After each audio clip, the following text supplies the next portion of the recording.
A very good morning to all of you, my dear friends. मागच्या लेक्चरला आपण part programme तयार करण्यासाठी जे स्ट्रक्चर लागतं किंवा वेगवेगळे फंक्शन्स आहेत त्याच्यामध्ये प्रिपरेटरी कोड्स आहेत, मिसेलेनियस कोड्स आहेत किंवा स्पिंडल फंक्शन आहे किंवा टूल चेंजर आहे, हे जे काही आपण बघितलेलं आहे. आता त्याच्यामधला सगळ्यात महत्त्वाचा जो पार्ट आहे ज्याच्यामुळं मशीन कंट्रोल युनिट मशीनचे जे मुवमेंट आहेत ते कंट्रोल करतं, म्हणजे ते कुठले कोड्स झाले तर ते जी कोड्स झाले. G codes are the preparatory codes. G codes जे आहेत ते फार महत्त्वाचे का आहेत, कारण ऍक्च्युअल मुवमेंट जी होणार आहे मशीनची ती आपल्या प्रिपरेटरी कोड्स म्हणजेच जी कोड्स मुळे होणार आहे. ओके, आता आपण ह्या लेक्चरला काय बघायचं आहे, वेगवेगळे जी कोड्स जे आपल्याला फार महत्त्वाचे आहेत, जे आपण रिपीटेडली आपल्या पार्ट प्रोग्राम मध्ये वापरतोय. कोड कुठले आणि त्यांचं फंक्शन्स काय आहे ते आपल्याला समजल्याशिवाय आपण ते डायरेक्टली कोड वापरू शकत नाही. मग आता आपण काय करूया ह्या लेक्चर मध्ये, जे कोड्स आहेत त्याचं फंक्शन्स काय आहे ते डिटेल मध्ये बघून घेऊया. ओके, सगळ्यात महत्त्वाचा part G00. G00 what is mean by the G00? G00 is a rapid positioning किंवा ह्यालाच आपण रॅपिड ट्रॅव्हर्स असं म्हणतोय. G00 म्हणजेच काय, रॅपिड पोझिशनिंग, ह्यालाच आपण रॅपिड ट्रॅव्हर्स असं म्हणतोय. आता रॅपिड ट्रॅव्हर्स किंवा रॅपिड पोझिशनिंग आपण वापरतोय कुठं बघा, ज्या पोझिशनला टूल जे आहे टूलचं ऍक्च्युअल वर्क होत नाही, म्हणजेच काय, टूल आणि वर्कपीसचा जिथं कॉन्टॅक्ट येत नाही, टूल आपल्याला रॅपिडली मूव्ह करायचा आहे, बरोबर. अशा वेळी आपण G00 पार्ट वापरतोय. म्हणजेच काय बघा, फॉर एक्झाम्पल तुम्हाला सांगतो, सपोज इथं बघा असा एक पार्ट आहे, इथे एक आपल्याला ड्रिल करायचा आहे आणि इथे एक ड्रिल करायचा आहे, बरोबर. आता समजा पहिल्यांदा ड्रिल आपण 1 आणि 2 दोन ड्रिल घ्या. इथं बघा, ज्यावेळी आपण इथं ड्रिल करतोय त्यावेळी आपल्याला टूल कसं मुवमेंट करायला लागणार, टूल इथून आपल्याला पॉइंट 2 कडे न्यायला लागणार. म्हणजे हे जे डिस्टन्स आहे, डिस्टन्स बिटवीन पॉइंट 1 आणि पॉइंट 2, हे काय आहे, हे काय एवढं महत्वाचं नाही आहे. म्हणजेच काय, इथं टूल जो आहे तुमचा आयडियल राहणार आहे. मग ह्याच्यामुळं आयडियल टाइम जर वाढला तर आपली प्रोडक्टिव्हिटी ऑब्विसली वाढणार आहे. त्यामुळे आपण with the help of G00 from point 1 to from point 2 directly tool तिथं नेऊ शकतोय, रॅपिडली तिथं नेऊ शकतोय. हा त्याचा मीनिंग आहे. G00 म्हणजे काय, जिथं आयडियल टाइम आपल्याला कमी करायचा आहे तिथं तिथं आपण G00 टूल वापरतोय किंवा कोड वापरतोय. G00 is a rapid positioning. G00 is a rapid positioning. Clear? Now next one, linear interpolation. G01 linear interpolation. What is in by the linear interpolation? Tool जर लिनियरली मूव्ह होत असेल, म्हणजेच बघा, for example in a turning movement किंवा in a facing movement tool आपण कसं move करतोय, linearly move करतोय, बरोबर आहे. टूल जर आपल्याला लिनियरली मूव्ह करायचं असेल तर आपण कुठला कोड वापरणार, तर G01. Okay, next one G02 circular interpolation. Circular interpolation म्हणजेच काय बघा, आता समजा मला अशी एक आर्क तयार करायची आहे, अशी एक आपल्याला समजा आर्क तयार करायची असेल, बरोबर. हा पॉइंट नंबर 1 आहे, हा पॉइंट नंबर 2 आहे. आता आपलं पॉइंट नंबर 1 च्या तिथं जर टूल असेल, बरोबर, पॉइंट 1 टू पॉइंट 2 जर टूल मला मूव्ह करायचं असेल तर बघा, टूल मी ह्या डायरेक्शनला मूव्ह करणार. ही जी डायरेक्शन कुठली आहे, ही डायरेक्शन कुठली आहे, तर ही डायरेक्शन क्लॉकवाईज मुवमेंटची आहे, बरोबर आहे. म्हणजेच काय, टूल जर मला क्लॉकवाईज मूव्ह करायचं असेल सर्क्युलर ह्याला, आता बघा ह्या आर्कला काहीतरी रेडियस आहे, बरोबर. टूल जर मला पॉइंट 1 टू पॉइंट 2 जर न्यायचं असेल तर ते मला सर्क्युलरली मूव्ह करायला पाहिजे. अशा वेळी आपण G02 नावाचा जो कोड आहे तो वापरतोय, बरोबर. बरोबर, मे बी तुम्हाला समजलं असेल. Next one,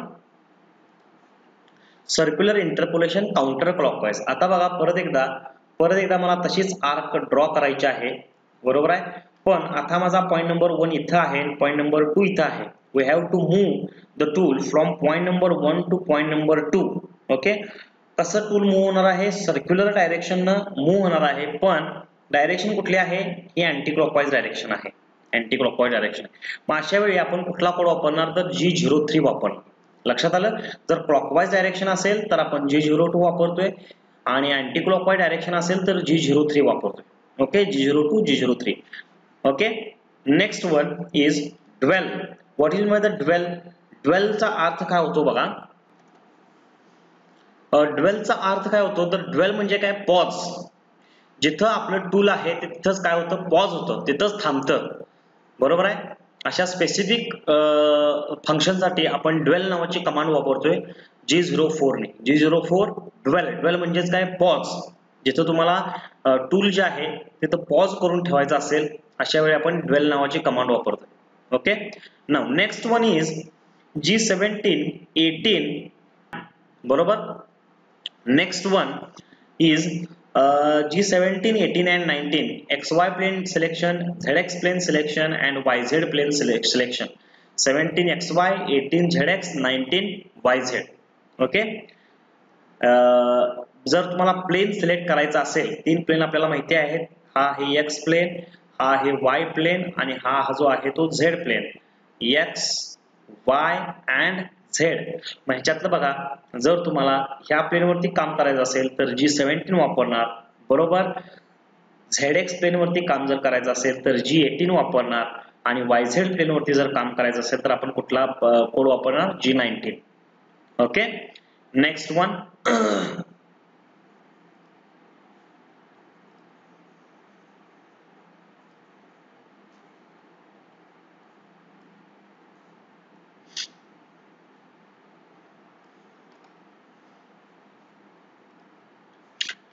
G20.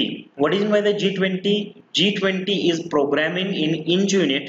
प्रोग्राम करण्यासाठी आपल्याला जी मशीन मुवमेंट द्यायची आहे ती इंच मध्ये द्यायची आहे का mm मध्ये द्यायची आहे, त्याच्यावरती हे दोन कोड महत्त्वाचे आहेत. G20 programming in inch unit, G21 programming in metric unit. Okay, now G27 हा पार्ट आपण प्रत्येक वेळी वापरणार आहोत. G27 reference point return check. म्हणजेच काय, पार्ट समजा आता हे काहीतरी टर्निंग आपण इथपर्यंत करत आलेलो आहोत आणि आपल्याला रेफरन्स पॉइंट जर समजा इथं रेफरन्स पॉइंट O असेल तर टूल जे आहे ते डायरेक्टली रेफरन्स पॉइंटला G27 मुळे डायरेक्टली जातं. त्याच्यासाठी तुम्हाला काय करायला पाहिजे, रेफरन्स पॉइंट हा जो दिलेला आहे त्याचं जे लोकेशन आहे ते फिक्स्ड प्रोग्राम मध्ये आपल्याला समजायला पाहिजे. Okay, G27 reference point return check. Reference पॉइंटला डायरेक्टली ते रिटर्न टूल जातं.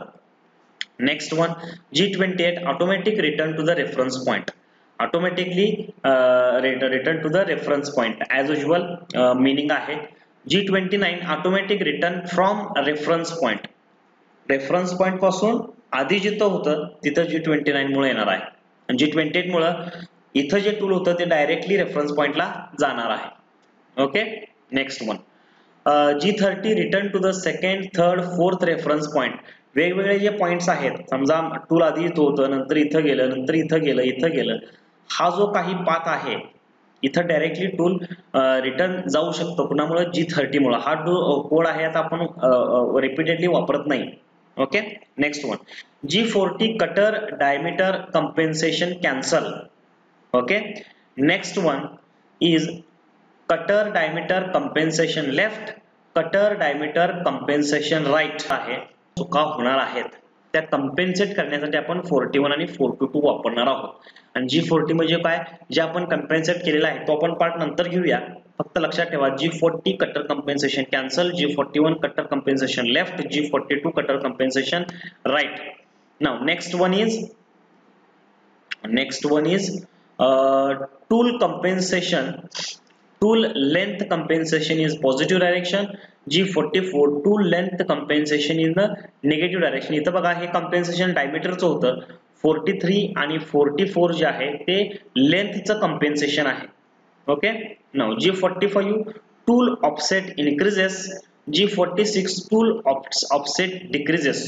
टूलचा जो ऑफसेट आहे तो इन्क्रीज करण्यासाठी, G45 टूलचा जो ऑफसेट आहे तो कमी करण्यासाठी G46. Now G49 tool length offset. म्हणजे 43 ला आणि 44 ला जो आपण लेंथ ऑफसेट कंपेन्सेशन केलेला आहे, सॉरी G49 म्हणजे काय, tool length offset cancel.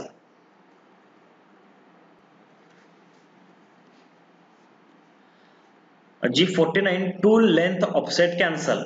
Now G74 slot milling cycle. Milling सायकलचा जो स्लॉट पडायचा असेल तर आपण G74 वापरतोय. 75 rectangular pocket milling cycle. 76 rectangular pocket milling cycle counter clockwise. G77 circular pocket milling cycle clockwise. 74 circular pocket milling cycle counter clockwise. G80 हे महत्वाचं आहे. G80 मध्ये कॅनल सायकल कॅन्सल्स होतात. कॅनल सायकल म्हणजे काय, जो प्रोग्राम आपल्याला रिपीटेडली वापरायला लागतो. म्हणजेच काय बघा, टर्निंग मध्ये प्रत्येक वेळी आपण थोडा थोडा पार्ट काय करत जातो, कट करत जातो. मग इन्स्टेड ऑफ तोच प्रोग्राम सारखा सारखा लिहिण्याऐवजी ती जी प्रोसिजर आहे प्रोग्रामची तीच आपण परत एकदा कॉल केली की प्रोग्राम परत रन होतो. त्याला कॅनल सायकल असं म्हणायचं. ओके, तुम्हाला व्यवस्थित नंतर समजत जाईल. G81 drilling cycle. G82 counter boring cycle. G83 Peck drilling cycle. G80 canal cycle, 81 drilling cycle, G82 counter boring cycle, 83 Peck drilling cycle. Okay, next one 1 minute.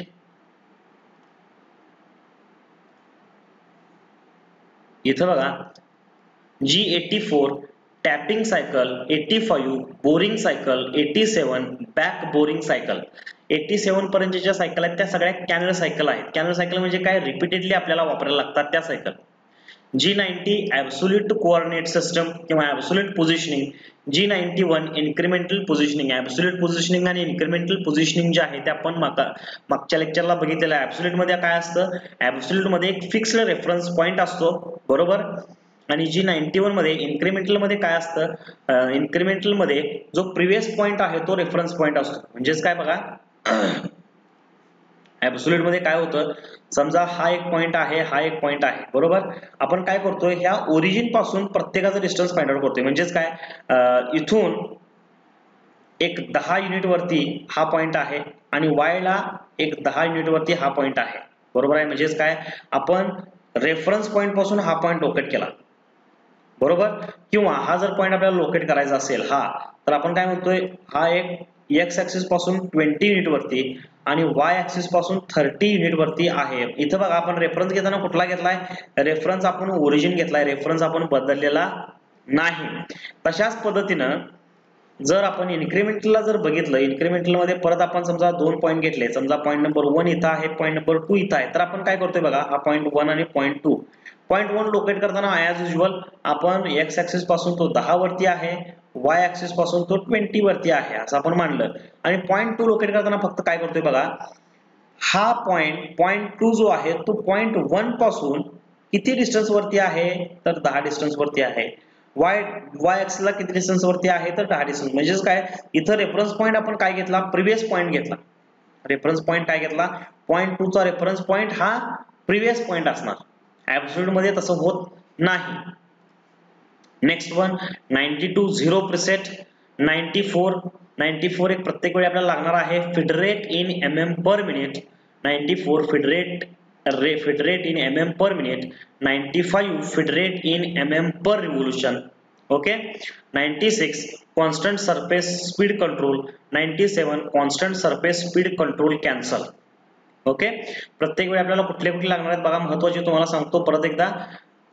हे जे दोन कोड आहेत ते आपल्याला वारंवार लागणार आहेत. कुठले 94 आणि 95 feed rate in mm per minute, feed rate in mm per revolution.